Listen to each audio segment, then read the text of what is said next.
Hey everyone, we are back at our earthen floor in our teepee, and we've left it probably for about 4 weeks, and it's drying off nicely. It's nowhere near totally dried yet, and as you can see, we've got lovely wheatgrass sprouts everywhere because we used straw in our mix. It had some seed in it, so yeah, we've got these lovely little friends in our natural floor. So now we're going to head around, pull them out, dig them out a bit, and trowel over with our Japanese plastering trowels and give them a little spray where we need it as well.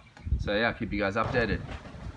Just doing some repairs here. You can see the repaired section from where the skylight, the hat blew off, and we just got a bit of rain in a little circle here.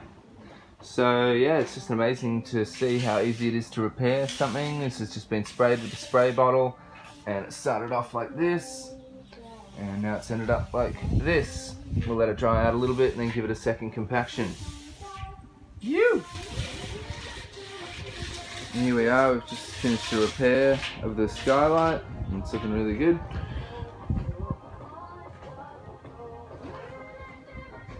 Just a couple of sprays with the bottle and then trowel with the Japanese plastering trowel, and you're all good.